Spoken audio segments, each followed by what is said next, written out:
Thưa quý vị đại biểu, thưa đoàn thể hội nghị khoa học và triển lãm răng hàm mặt quốc tế năm 2023 VDEC 2023 do Hội Răng hàm mặt Việt Nam phối hợp với Bệnh viện Răng hàm mặt Trung ương Hà Nội và Bệnh viện Răng hàm mặt Trung ương Thành phố Hồ Chí Minh tổ chức tại thủ đô Hà Nội.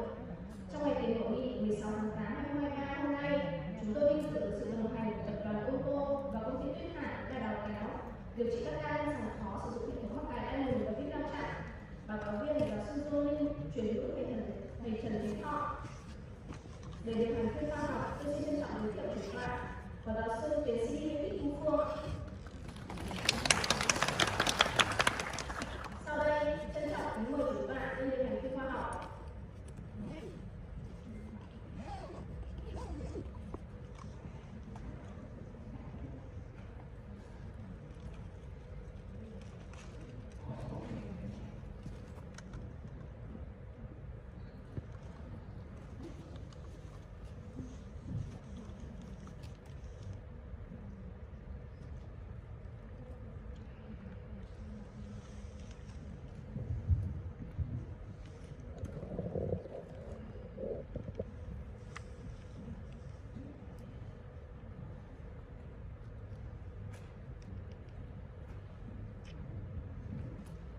Kính thưa giáo sư Sony, thưa bà Hoàng Kim Ngân, đại diện công ty Tuyết Hải, ông Lý Đỗ Minh Hải, đại diện Envista Việt Nam, cùng toàn thể tất cả các hội thảo viên, các quý bác sĩ, đồng nghiệp đã đến dự buổi hội nghị ngày hôm nay.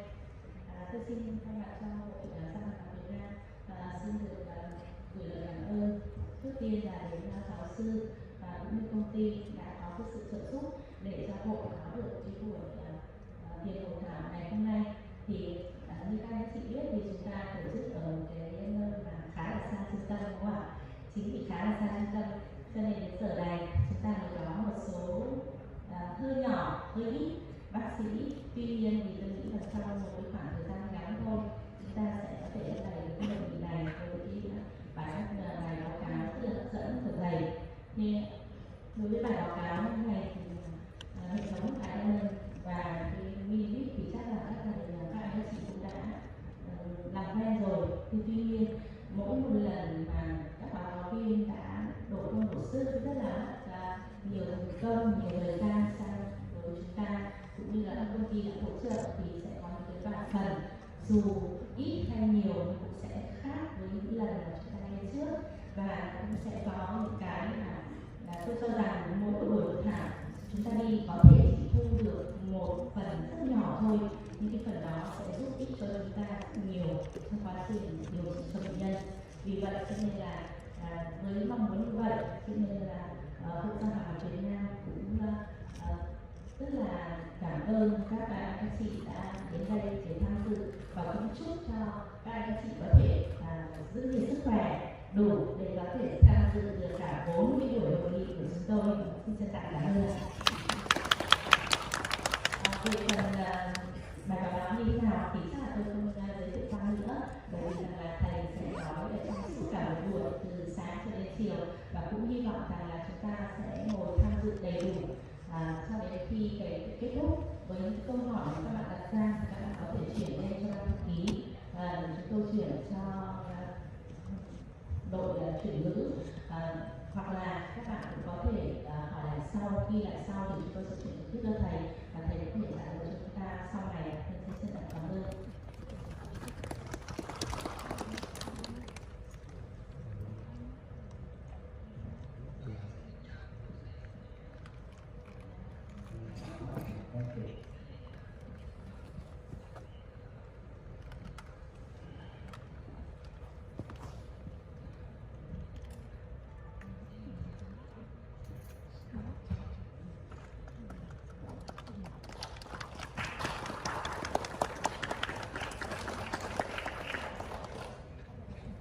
Thank you for your kind introduction.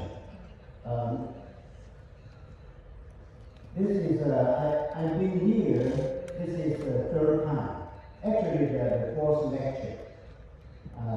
The third one is 2 years ago during the COVID. We had the wedding. Thank you for this invitation. So I'm glad to to see the old friends, and even today I'm honored to get two distinguished translators, Dr. To, Dr. Not, with us. So you're going to get a good translation. Thank you. In this morning, there are two topics I'm going to talk about the Damon and the combination with the case. And mostly the most popular school I use in the ICC school and Bakusha school. ICC will be this morning and Bakusha school in the afternoon. And every slide, whenever there's a diagram, a beautiful diagram, that's mostly from Dr. Ramsey. He's a very excellent orthodontist, also an illustrationist. So he did many good diagrams for me. So whenever we see this, I thank Dr. Ramsey very much. Whenever we're talking about extraction, there are so many factors to think about. From number 1 to number 8 until dental condition. But the most important one, we think about it all the time, is about space in the profile. Like here. Number 1, look at the profile. This case is so good. I'll hesitate to do any expression first. But if you look at the space deficiency of the lower arch, especially, the lower incisors completely blocked out, and the second line blocked out, it's difficult to align them. In the old days, this 7-8 millimeter space deficiency, we need extraction right away. But think about the profile. You hesitate to remove this incisor or this premolar. So, how to, in old days, there's also another problem, because when you use traditional adenoids, the force is heavy, you're going to endanger the periodontal health of the lower incisor until you align it. Here's a good example. This is the case. When you try to align the lower incisor, you use the open coil spring, heavy force. Then you have gingival recession so easy. So that's all day we have all this problem. For the space, we have to remove premolars. And nowadays, we can do it with passive cell ligation brackets. This case I finished with the Damon 2. You see, the gingival health is so good. And we did it non-extraction. So again, we now in the old day, we extraction for the space.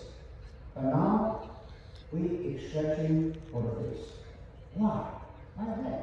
Because face is our #1 priority, of course.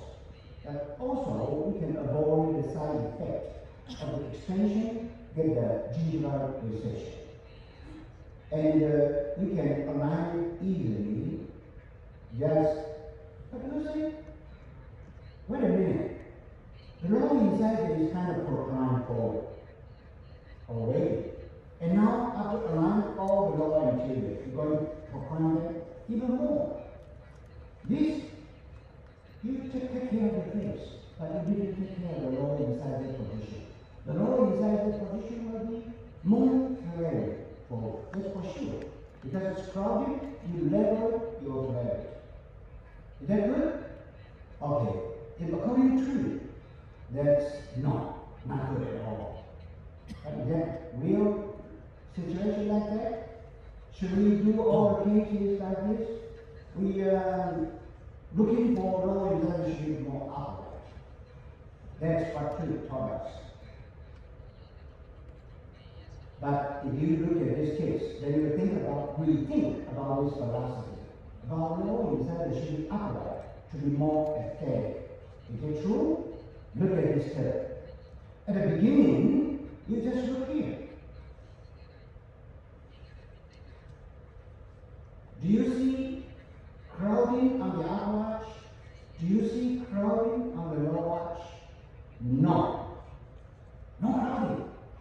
But four premolars will be removed and end out to be like this concave profile. This is a typical tooth case in tooth textbook. You put a beautiful little girl into a very concave profile. Is it better? Just because you're looking for a low incisor prevented for crime, then upright it, but what did you get? Compromise the face. That's terrible. So remember, upright low incisor is not a good trim goal. No more looking for a tooth triangle. And then you say, during the treatment in this case, I aligned the lower incisor easily with the passive cell ligating brackets.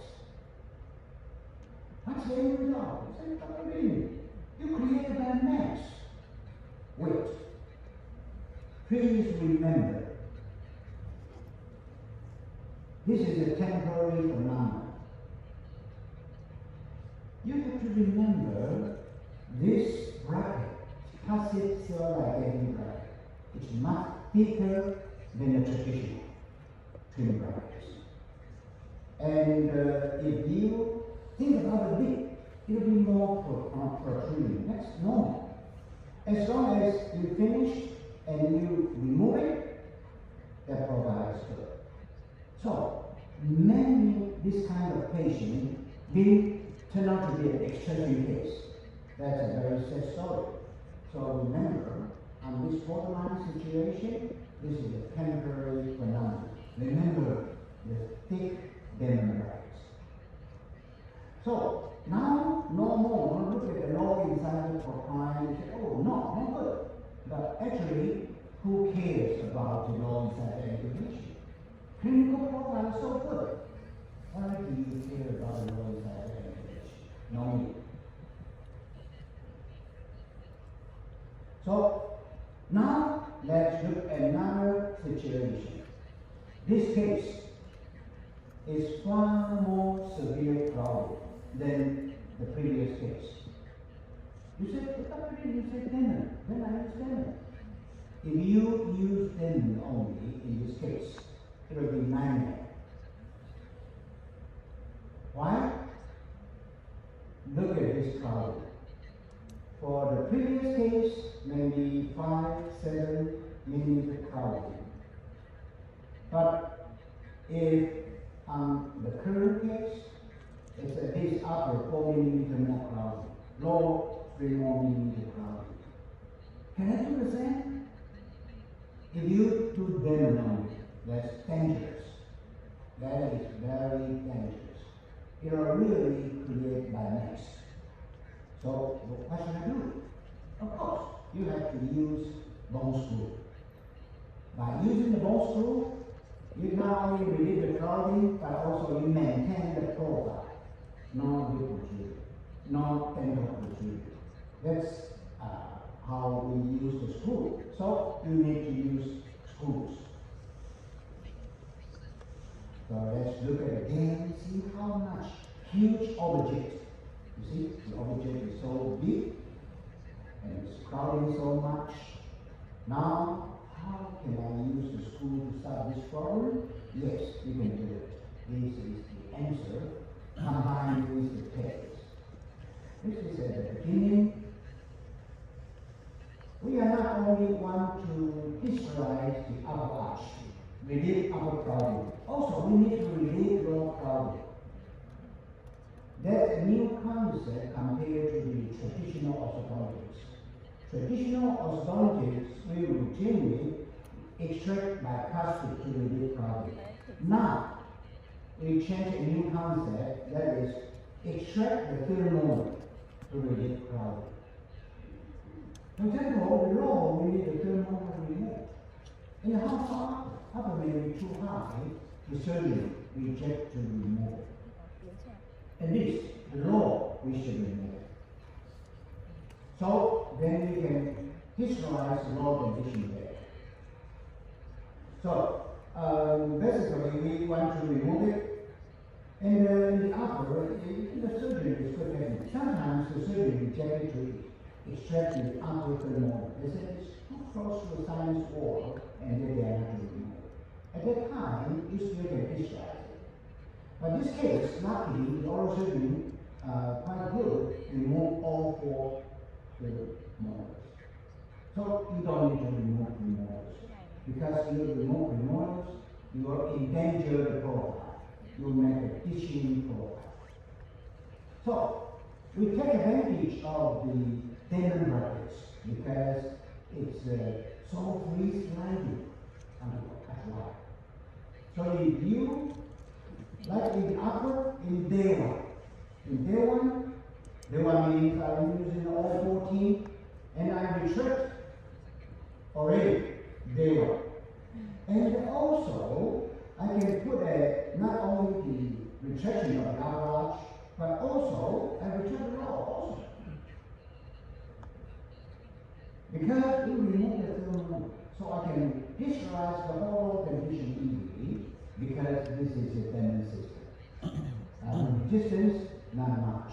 So I can visualize the lower arch. So it means I visualize both upper and lower arch. Then I start this severe crowding by doing this. So this is the case again. Of course, I try to avoid proclaiming the incisor at day one. It's no problem. Nowadays it's amazing. In the old days it's impossible. But nowadays I can engage all the crowded incisor at the beginning. But that's not good. You're endangering the gingival health. Also, you're going to proclaim the incisor forward. So I skip it. But what do? I visualize the canine first. After I visualize the canine get enough space, then I engage it. Then I bond it. So this is how I did it at the beginning. Visualize upper and lower almost at the same time. So if you see the screw is kind of outside the roots. Check again, look at the screw position, see how much this screw here is our way. It's our way. You see the gap? The screw, yellow screw, and the root. There's a gap. It's not between the roots. It's outside the roots. That's why a severe crowding like this, we can visualize the upper arch easily.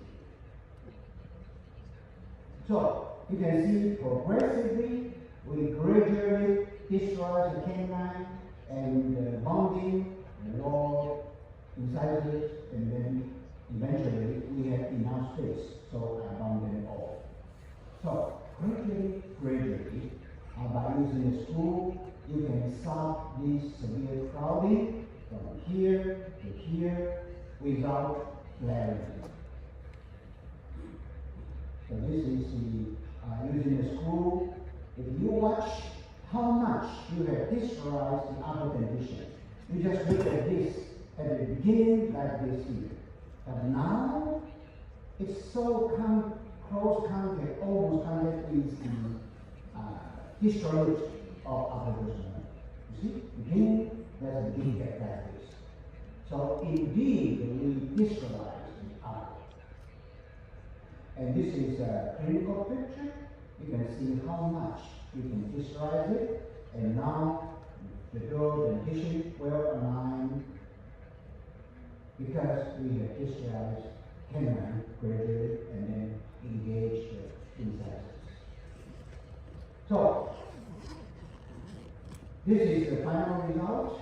You see the profile is quite okay. It's quite okay.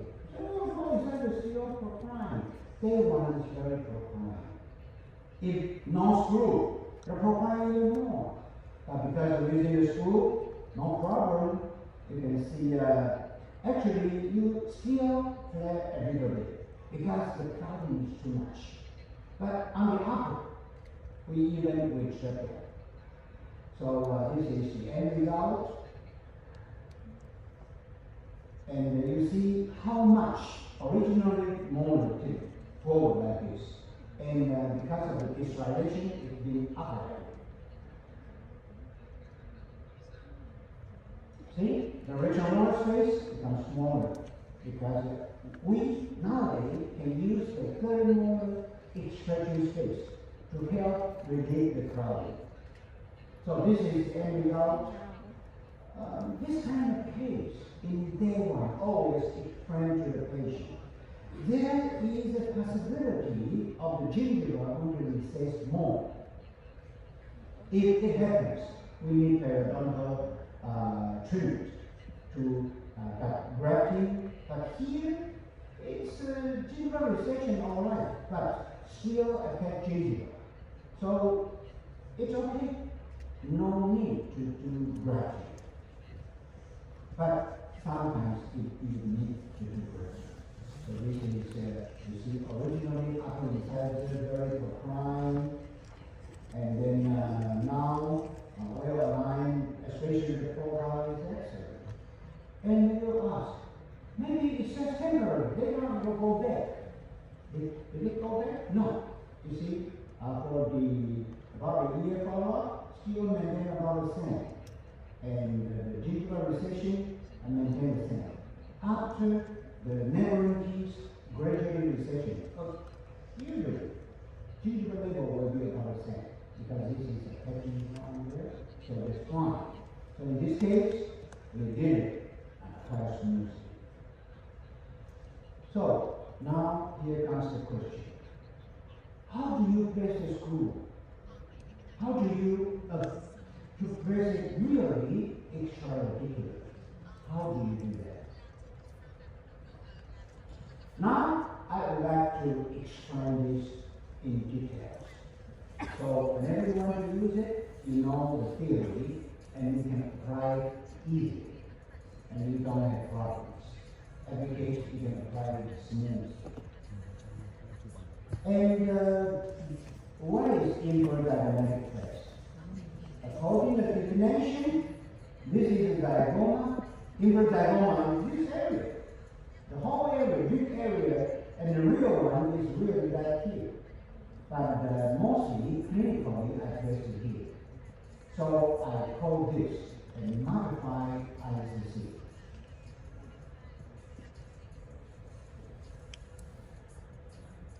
Will all the ICC successful? It depends. Depends on how you place the screw. This is the case. I put the IGC 7, later I will more detail about IGC 7. That is a 2x8 IGC 7. The other side, originally I put the IGC 7, but it failed. When it failed, sometimes more than once, twice, 3 times, then any other good place to put it. Yes, there's a good place to put it. This is a so-called IZCH. H means high position. But you have to use a long screw. That is 2x14. 2x14. But the regular one, IZC7, most of my cases, is 2x8.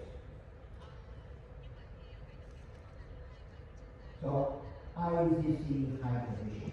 That's the original real defined IGC screw.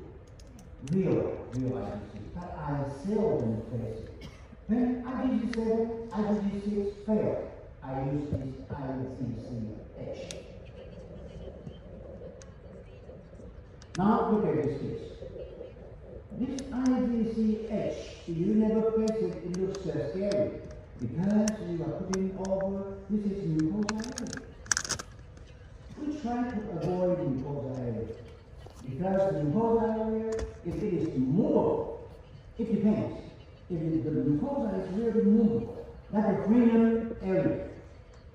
If you put a screw there, the cranium, every time you did movement, then it will lacerate the screw. Then you got to put that inside. Then you get inflammation. So I try my best to avoid this kind of condition. But when 6 and 7 fail, I use this IDCH. This is how I place the IDCH.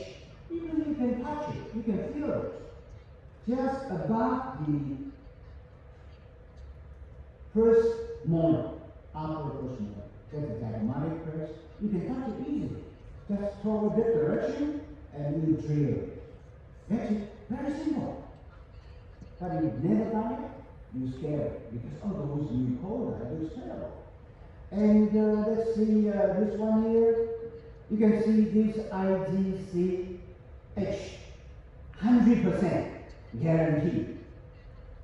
Extraradicular. You see how far away from the root? Of course, that's really intradiagmatic first. It's on the bone. So you can see it very clearly. So 100% success. You say, oh, it's 100% extraradicular. Why don't you put it on all the patients? No, because it's too low. I don't like it. And the inside the mouth is in the mucosa. I don't like it. But sometimes now I do it.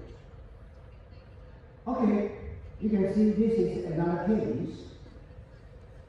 Now, what is the problem on this case? I have used the IGC-7 for her for a couple of times, and all the screws just kept holding. So I switched to IDCH on both sides. You can see how far away. It's right below this diagnostic crest, and the bone is really dense. So I put it two, like this. You see here, this patient has midline problem. The upper midline is kind of off to the left. So I need more retraction on the right side. And also, this canine is kind of class 2-ish. I want the canine move back more, so the object will be smaller. So I put the IGCH in this case. So you can see in the 3 months period, you can see the change. The midline, original midline, big gap. Now getting closer. Give me 1 to 2 months, the midline will be right up. Why? Because right side I visualize more. So for the asymmetry correction, IDC is very helpful. And you can see the canine originally class 2, now kind of class 1. That's IDCH in this case, very helpful. But because it's mucosa, I seldom place it. Now, we are focused on IGC 6 and 7. How this kind of screw cannot. In Taiwan, there was Dr. Liu. He's a young genius doctor, and he invented this method. He used comicity to study and published this article in 2007. Actually, about 2005, he published this article in Taiwan Journal already. It means whenever we listen to Taiwan doctor talking about the IgG school, who's the first one started? Every week he started it. So he emphasized you put the screw is outside the 6, and then you get the IGC6. But is that a good position?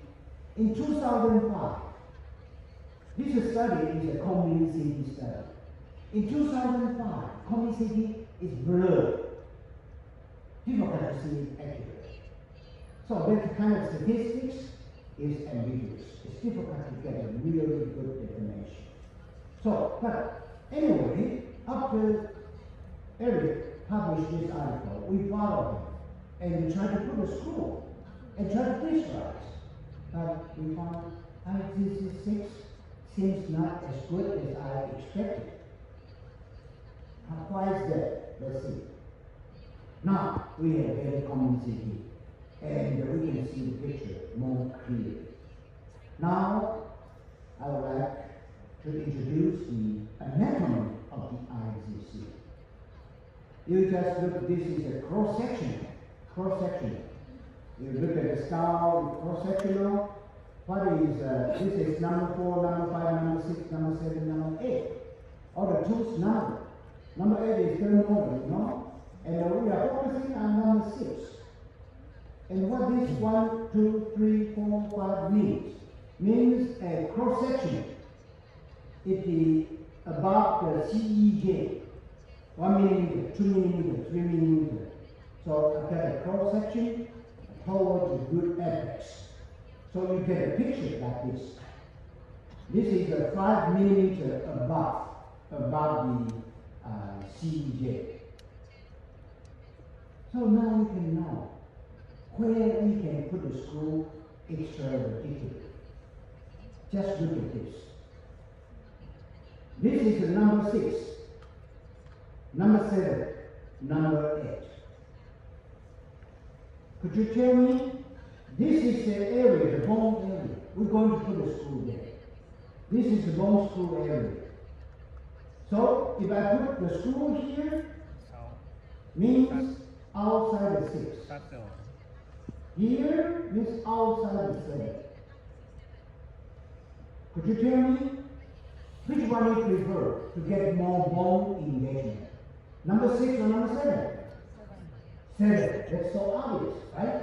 Now, because this just seems not that clear, I'll show you a clear picture. I draw it. The green area is the bone you can engage. So outside 7, there are plenty of bone. So if you put it outside the 7, easy. Most of the time, the screw is extra-vertical. But if you put it into outside the 6, oh, dangerous. It's too close to the root to prevent interference. So that's why I said this is the conclusion. If you put extra-vertical screw, the 7 always better than 6. Always. We are not putting it between the roots. Remember this. It's a not traditional interreticular restaurant. If you say that, then people say, oh, you put it at 7 and you try to put it between the roots. It's so dangerous. You see, this node is so small, right? Then between 5 and 6 will be better. But that's between the roots. Now I'm pressing screw outside the roots. That is the key. Again, we have the cross-sectional view. Now we have the peer view. This peer view, you look at the bone area. This is a 6 and this is a 7. So, backward, where you get the most of the bone? Of course, outside 7, you get most of the bone. And from this dry scalp, you can see it very clearly. You see? This is 7. IZC 7. You have plenty of bone here. Plenty of bone. But if you IZC 6, you see? The bone is so thin. Outside the roots, very thin. So it's different. Traditional one between the roots. And now we are moving to outside the roots. So about extra-reticularly, I just mentioned, we know IgG6 only partial, but 7 most of the time outside the roots, but not all the time. But how about H? You have sort of back, 40 millimeter screw totally outside the roots, but 7 not necessary. So,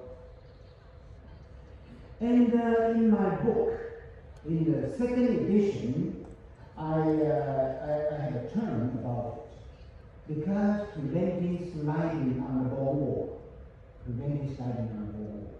I put a screw perpendicularly to the bone surface first, and then turn 55 to 70 degrees to the bone surface. That is in my old book on second edition. What's the problem here? This I call it biting on the ball, and then bang. What will happen? You biting on the ball and you bang the ball, you got stress. You got crack, micro crack on the bony wall. And the bony wall is very thin. On the upper arch, maybe about 1 millimeter at most, 1.2 millimeter thickness. And then you bite and bang, you destroy the good bone structure. So I don't do this anymore. So in my new edition, I do it this way. As long as you have the right direction, I penetrate from initial contact and all the way to the end. I don't do anything to prevent microfracture. So this is the clinical picture. How I do it, you just use it, you have the angulation quite steady, and then you put it directly and the drill all the way through the cortex. And I try to avoid too much of this particular and then a big bang. And then I get it. That's a real situation, and less than 30 seconds, it's been done. The other side, how about remove it? Remove it, of course.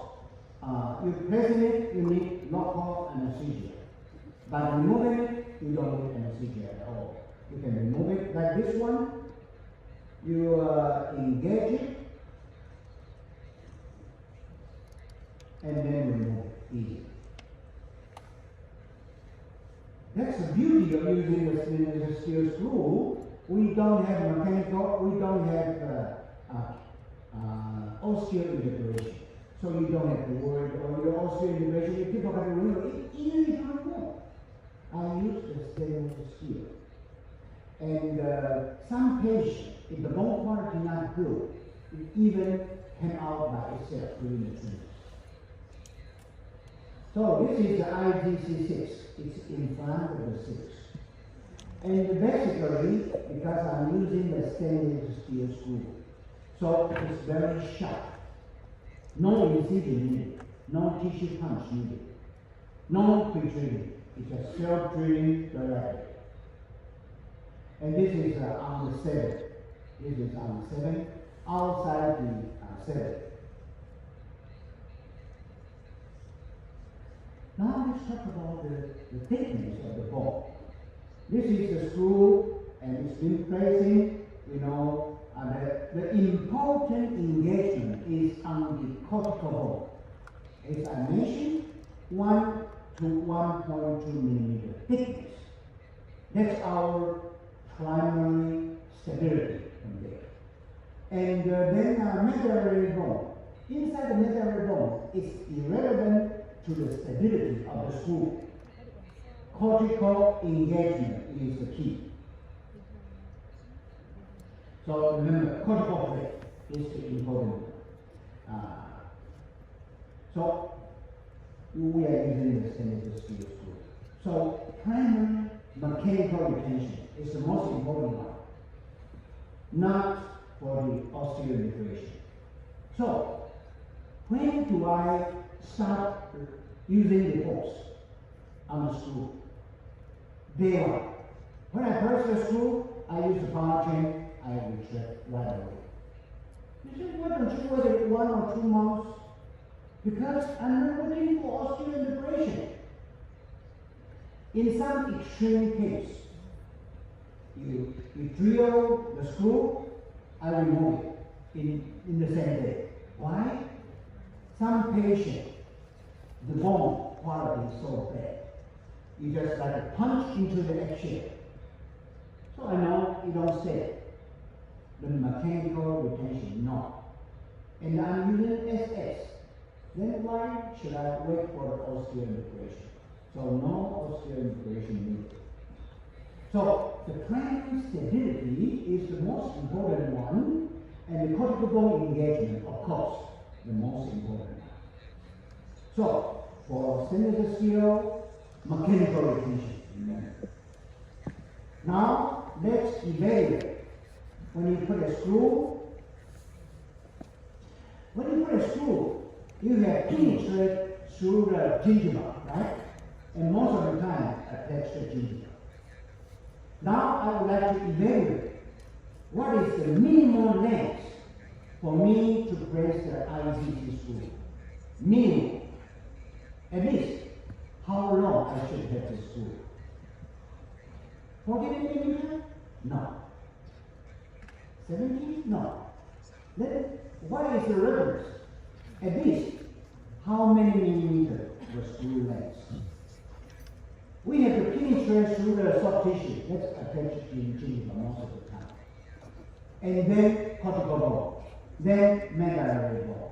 That's the why we are penetrate through the buccal surface. So let's evaluate. And according to this study in 1977, gingiva thickness, that's about 1.5 at maximum. The thickest gingiva maybe a little bit more, 1.5. That's maximum. So let's say a gingiva 1.5 millimeters. In average, maybe below that. And now, cortical bone. Is that there? Yes. In Taiwan, in the Journal of Taiwanese Periodontology, they publish, compare with, this is Westerner and Taiwanese. It's very interesting. Taiwanese have thicker buccal plates than Western people. That's a country thicker than my original bone. But anyway, this is a 1.1, 1.2 buccal bone thickness for Western people. But for Chinese, 1.2, 1.3. Let's give it a bigger number. Assume that's 1.5. Now you penetrate 1.5 gingiva, then 1.5 cortical bone. That's at most. So this is why I evaluate. Because in the old days, I used most of my IGC screw use a 12 millimeter. Now, if you look at this, you know, if you use 12 millimeter screw, then in the medullary bone, about 7.5. That's not critical. The critical one is the green one, the cortical one. That's what we want. So, my conclusion is, you don't need 12 millimeter screw for the IGC. You don't need it.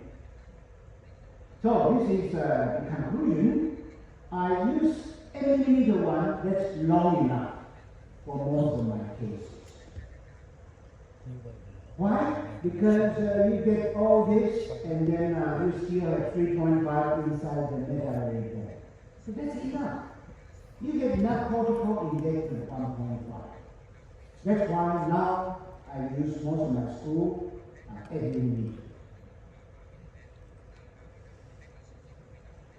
And we know vector test. It doesn't have the synergy, but it's opinion error. It's also okay if you want to apply the IGC concept. Probably you use 2 point, 2 by 10 or 1.4 by 8.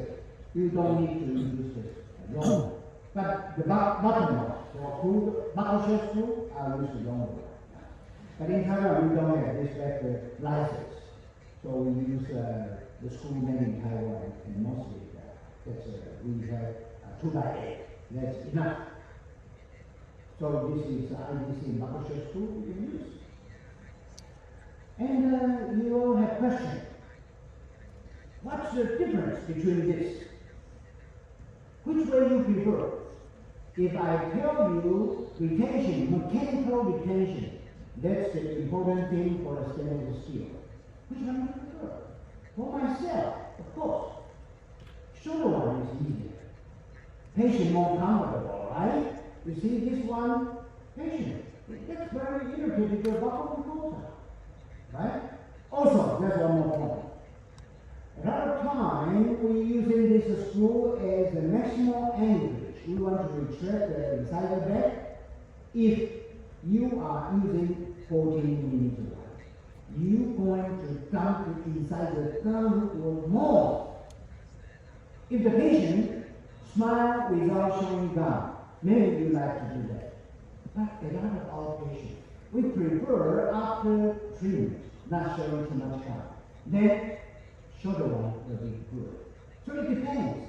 But most of the situation, because this moment is bigger, so we use the shorter screw, you get more advantage of prevent incisor extrusion.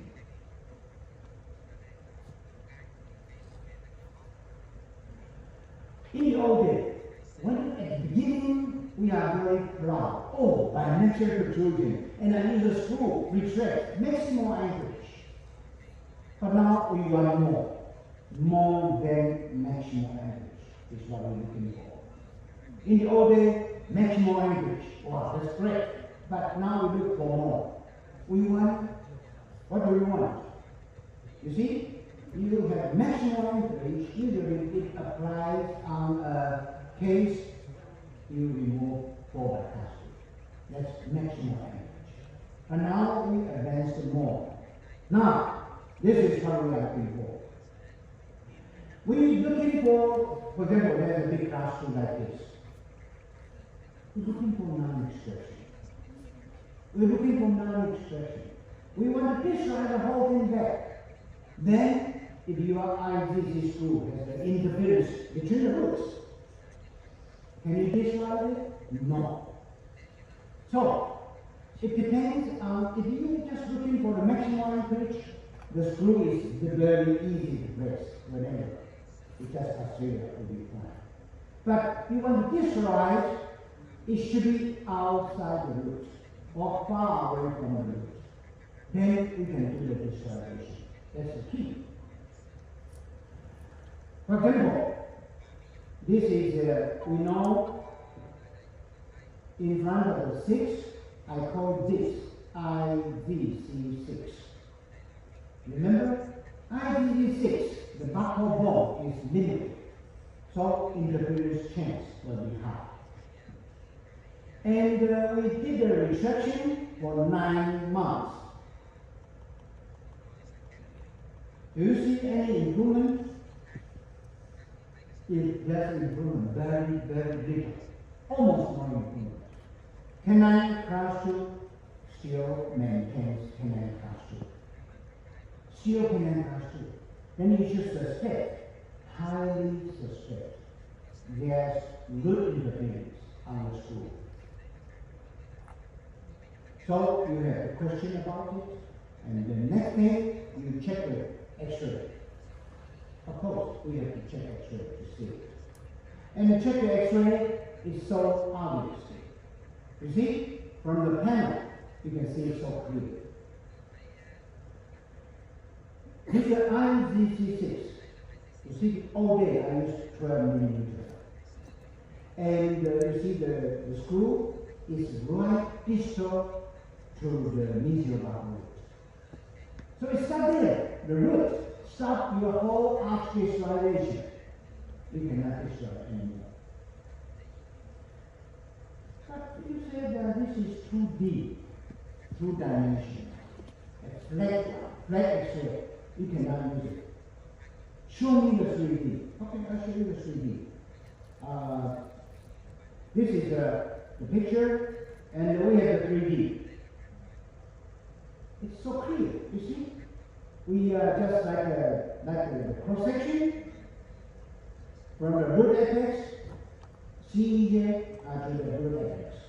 You can see the cross section of the screw is right contact on the mesial root. Confirm. Confirm as you have seen in the paragraphs. It means you cannot destroy anymore. Because it stopped. That right there. It stopped. Because of root interference. So, root interference of this IVC6.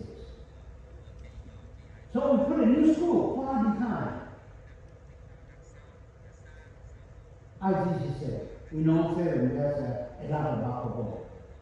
So, you see, in just 8 months, 8 more months, from here, class 2, now to a solid class 1. The alveolar, the whole upper condition, big object reduced, because class 2 can be corrected to class 1. And that is an example of IGC6. How about IGC7? Yes, IGC7, I told you, IGC7 has much more buckle bone. Does it mean guarantee you put IGC7 always extraradicularly? Not necessary. This is an example. In 4 months, and you can see this class 2 canine, no improvement at all. So, routine, we check. Again, like previous case, it's right behind the second molar medial buccal root, right behind.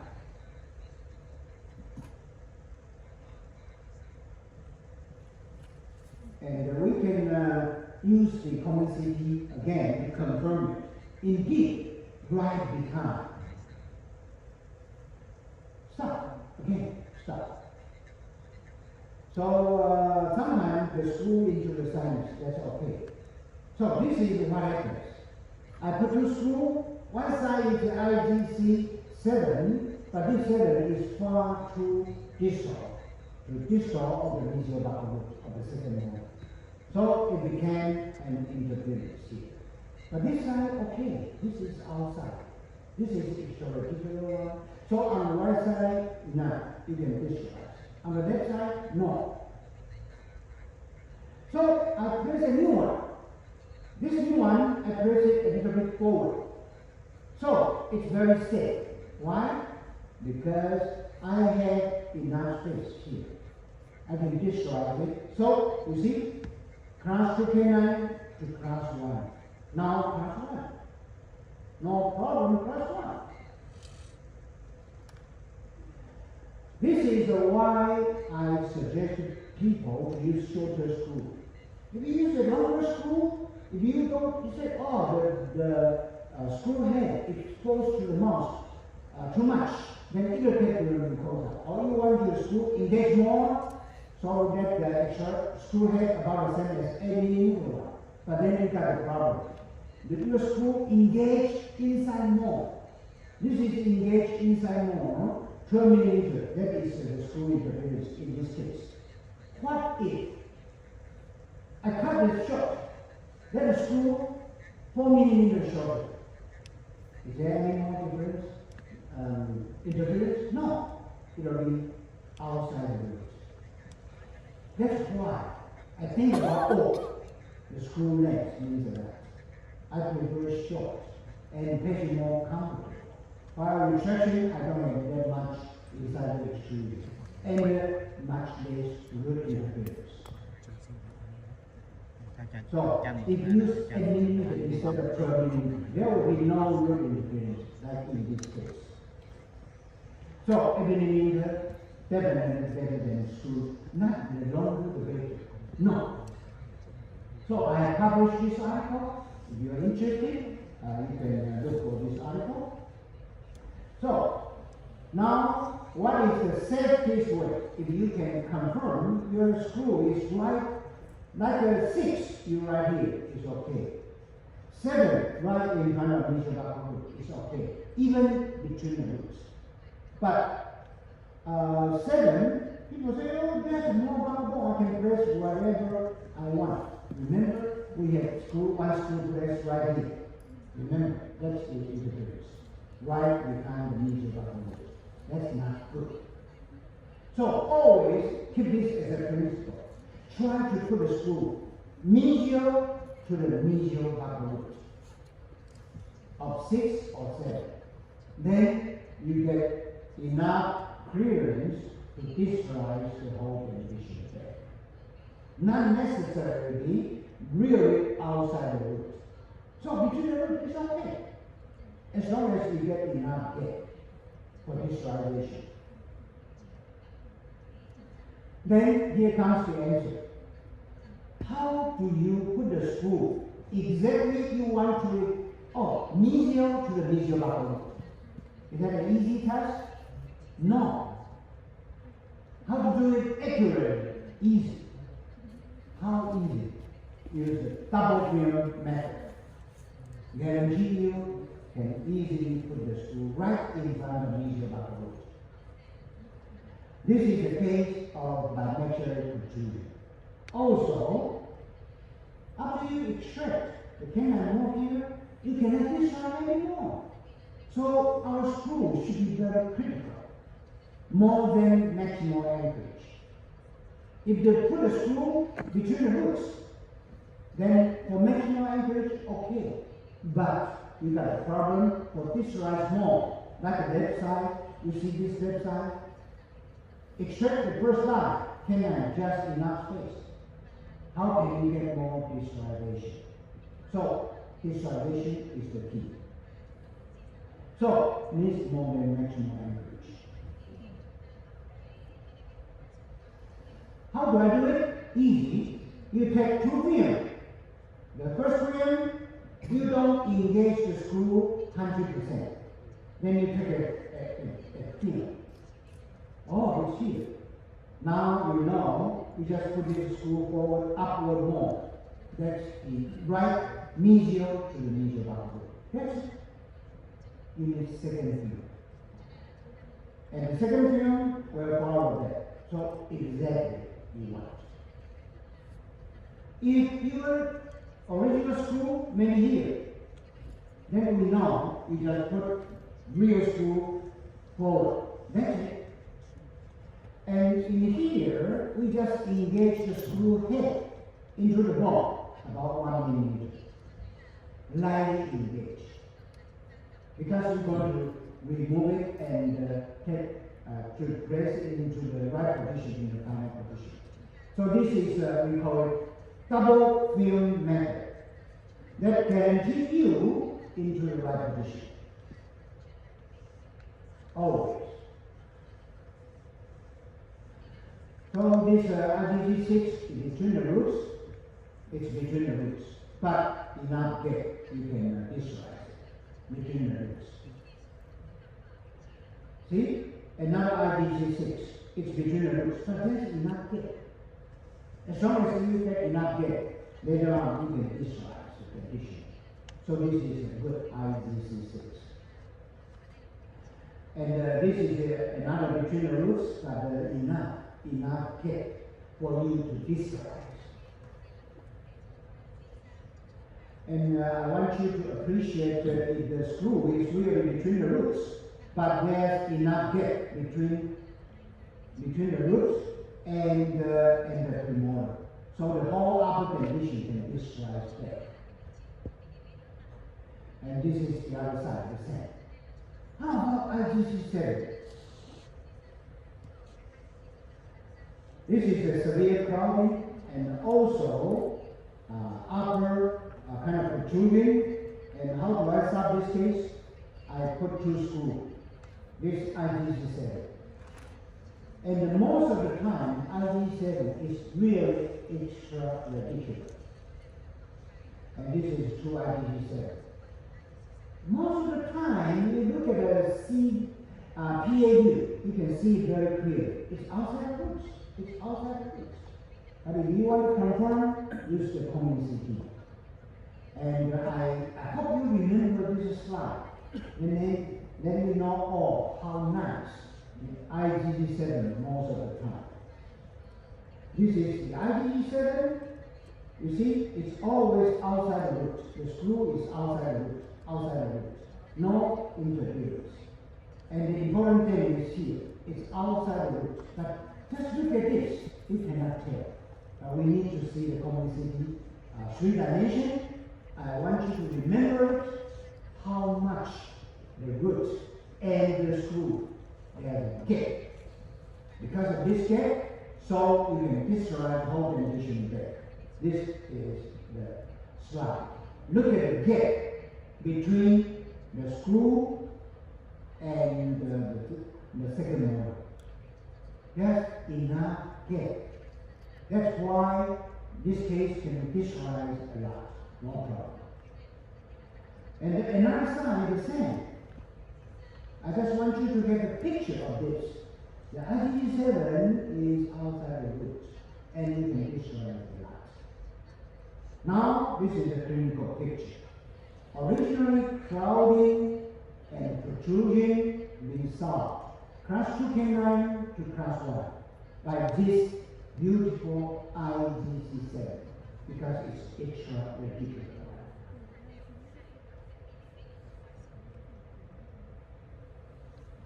And I want to talk all about IgG. Whenever you are using it, you think about it. Number one, do I use, for example, 11 years old, do I use IgG7, IgG6? No. They are too young to place their school. The failure rate will be high because their bone quality, the cortical plate too thin. At least 12 years old, at least, in my patient. The older, the better. Adult and children, there's a big difference. And if they want, check their attack ginger. If their attack ginger like this, okay, you can place it. Like this, so narrow, you put a buckle tube here, and you put a screw here, it almost contains the buckle tube. So, enough attack ginger, very good. Some patients, their zone of attachment just so narrow. So that's not a good indication for placing IgG6 or IgG7. Then you think about IgCH hypertension. And try to avoid, you see, there's a frenum here. Look at the frenum. If it's right over the frenum, dangerous. It's a frenum here, it'll move all the time. And the movement, frenum over the screw, it'll be lacerated. And the wound will be getting deeper. And the foot particle will get inside. And inflammation, big inflammation, swelling. So in 2 months, it almost covered to the plate. And the platform covered. It totally disappeared. The screw disappeared. Why? Inflammation.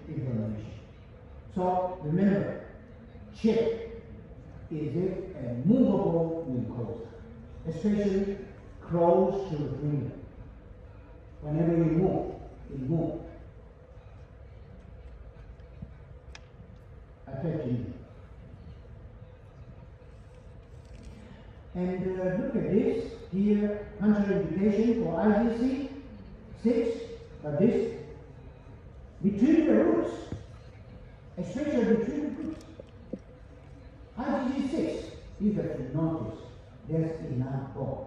If not enough in the reticular space, then you press the screw, you hit on the roots, the chance is so high.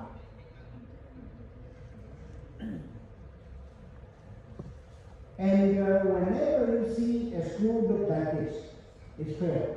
It's failed. It's dumping. Because bone quality is not good. And sometimes it happens. And sometimes even patients just during eating or during sleep, the screw that came off. Sometimes. Because we don't have osteoinflation. Just mechanical retention, as long as the mechanical retention fails, the bone quality not good, you came out easily.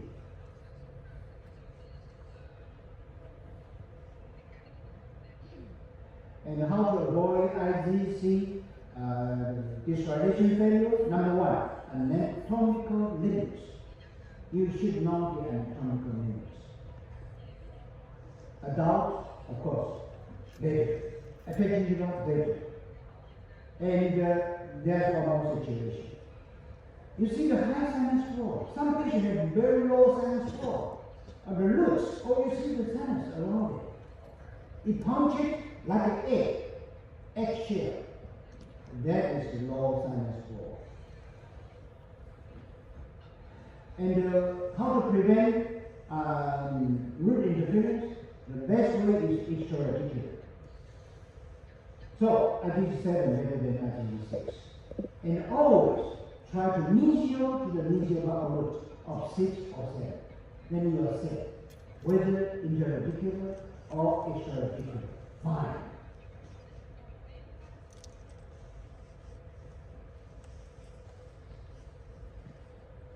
The patient has a thermometer. Here comes the question. Can you visualize when patient has a thermometer present?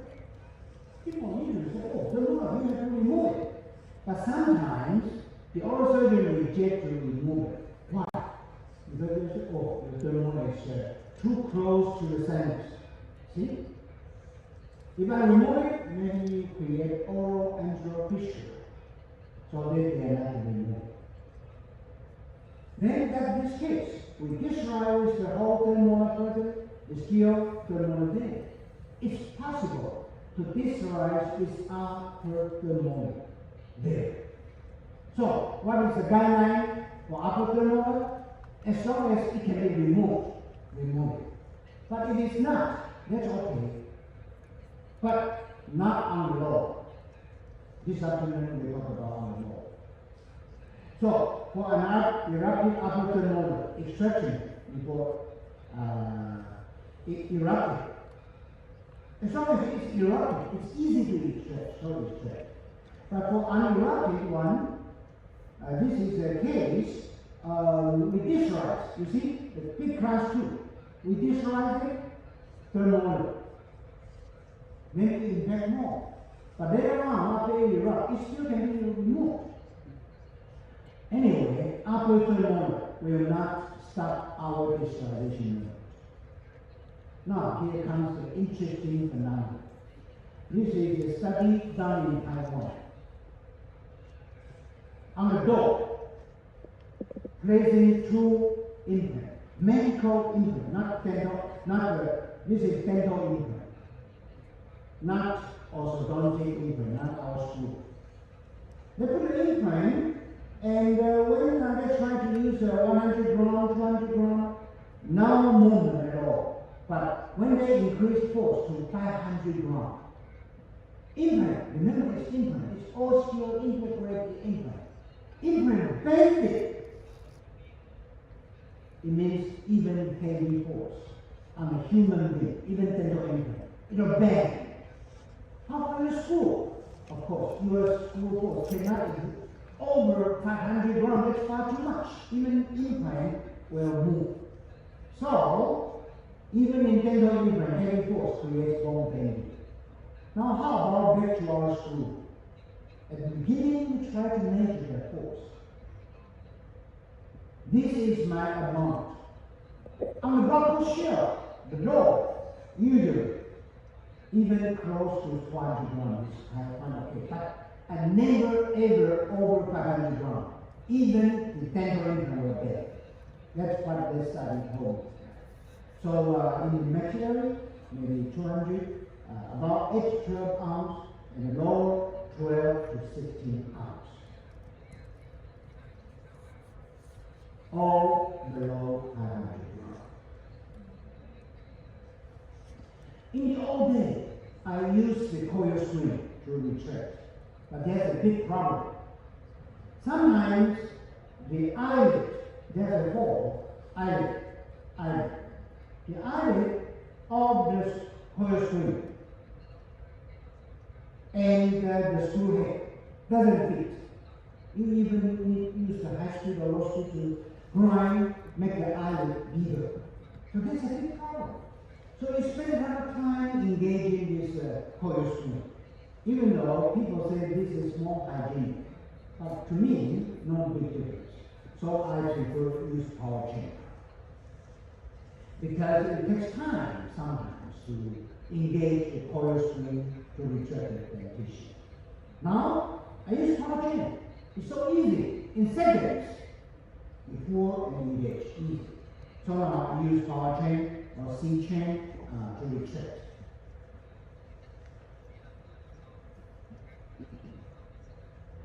And then it's all there. Since I use coil screen, of course you can use coil screen on a 9 by 16 or 9 and 14. That's too thin. But this is all 14. Why? In day one, I use the corresponding track. This is after this case. After this letter is either engaged, then I use the corresponding. What is the problem on this method? I have to flare the incisor forward. Have this using the Damon's characteristics. You can use open corresponding and Damon engage very quickly, even quick, still take 6 months. To align it well, make even more big object, class 2, and then use the corresponding to recheck it. So I wait 6 months. Wait. Because I'm using the corresponding to recheck. So, how about new method? Nowadays, I don't do that anymore. I use power chain in day one. I don't waste time to well align then engage. No, day one, I use it. In the second month, I bond it and I use power chain, retract on this 16 wire. So I don't waste time at all. And about just in 4 months, and fully engaged already. But in the coil spring method, you're not engaged yet. Not even visualization, right? So this method is much more convenient. In day one, you can use it. And remember, we are using powerful Damon brackets. Like the crowding like this is easy using Damon, but there's one major disadvantage. You engage the canine, you also, eventually, you'll flare the incisor forward a lot. That's not what we want.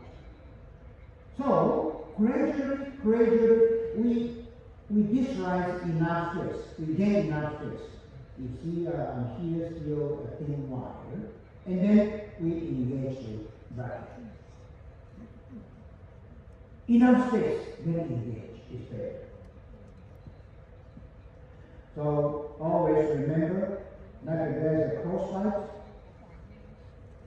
some people they are doing it, and after visualization, and they find out, oh, after visualization there's crossbite.